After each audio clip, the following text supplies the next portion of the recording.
You have expressed concern about cyber, biological, nuclear, and chemical attacks, but preventing catastrophe is not getting enough attention.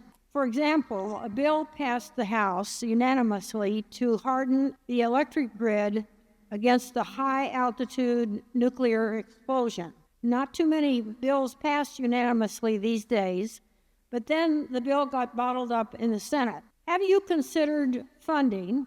Wouldn't it be a good idea for you to consider funding a lobbying and educational campaign to promote the public good in this area and counteract industry lobbyists who are often more interested in short-term profits? Yeah, well, in my view, there's no problem remotely like the problem of what I call CNBC, cyber, nuclear, chemical, and biological attacks that either by rogue organizations, even possibly individuals, rogue states. I mean, you can think about a lot of things, and it will happen. I think we've been both lucky and, frankly, the people have done a very good job in government, because government is the real protection on this. In not having anything since 1945, we came very, very close during the Cuban Missile Crisis, and I don't know what the odds were, but I do think that if there had been, I can think of many people that if they'd been in place of either Kennedy or Khrushchev, we would have had a very different result. And it's the ultimate problem. It's, as I put in the annual report, it's the only real threat to Berkshire's external threat to economic well-being over time. And I just hope when it'll happen, I hope when it happens that it's minimized. But the desire of psychotics and megalomaniacs and religious fanatics and whatever to do harm on others is a lot more when you have 7 billion people on Earth than when you had 3 billion or so, which case when I was born, less than 3 billion. And unfortunately, there are means of doing it. You know, if you were a psychotic back far enough, you threw a stone at the guy in the next cave, and there were sort of linear relationship of damage to psychosis. And that went along, through bows and arrows and spears and cannons and various things. And in 1945, we unleashed something like the world had never seen, and that is a pop gun compared to what can be done now. So there are plenty of people that would like to cause us huge damage. And I came to that view when I was in my 20s, and in terms of my philanthropic efforts, I decided that was one of two issues that I thought should be the main issue. And I got involved with all kinds of things like the concerned unions. You supported the Pugwash conference year after year, frankly, all by yourself. Union of Concerned Scientists, and I've given some money to the Nuclear Threat Initiative that is going to create a sort of a Federal Reserve System, a bank to uranium that will take away some of the excuse for countries to develop their own highly enriched uranium. So, but it's overwhelmingly a governmental problem when you're dealing, and it should be, and I think it actually has been the top priority for president after president. It's not the thing they can go out and talk about every day, and they don't want to scare the hell out of everybody, and they also don't want to tip people's hands as to what they're doing. But being in the insurance business, you don't have to even be in the insurance business. You know that someday somebody will pull off something on a very, very, very big scale that will be harmful. Maybe the United States is probably the most likely place it happens, but it can happen in a lot of other places, and that's the one huge disadvantage to innovation. I mean, people. Warren, I think he also asked, why don't we, Berkshire, spend a lot more time telling the government what it should be doing and thinking? Well, I've tried telling people. Nobody disagrees with you on it.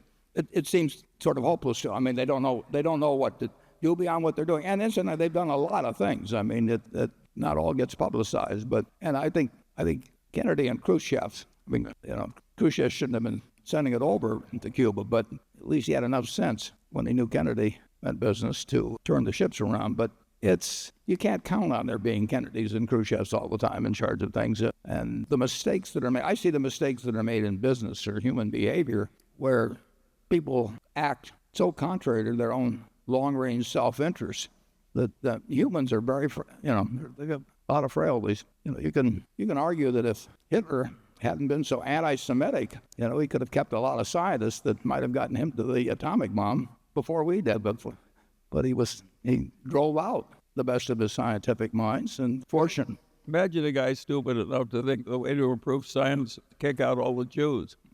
It was, no, the hero of the 20th century may have been Leo Szilard. I mean, Leo Szilard is the guy that got Einstein to co-sign a letter to Roosevelt and say, one side or the other is going to get this, and we better get it first, basically. He said it much more elegantly than that. You can go to the internet and look up the letter, but we've both been good and we've been lucky. But if you remember post 9/11, people started getting a few envelopes with anthrax, and they went to like the National Enquirer and Tom Brokaw and Tom Daschle. I can't remember. I mean, who knows what, when you've got a mind that's going to send anthrax to people, how that decision making is made is just totally beyond comprehension. And that person did not end up doing a lot of damage, but the capability for damage is absolutely incredible. I don't know how Berkshire does anything about that. I don't know how to do it philanthropically. If I knew how to reduce the probabilities of the CNBC type mass attack, if I knew how to reduce the probability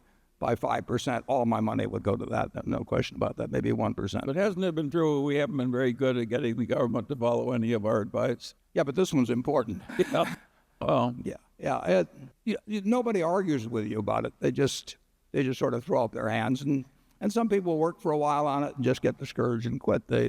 I was involved. I forget the exact name of it, but their idea was a bunch of nuclear scientists. This was long ago, but their idea was to affect elections in small states. The theory being that government was the main instrument, and you would have the maximum impact. And I just one after another, people took it up and got discouraged. I don't think it's because we've had the wrong leaders. I think our leaders have been good on this. I think that any candidate, I do not worry about the fact that either Clinton or Trump would regard that as the paramount problem of their presidency.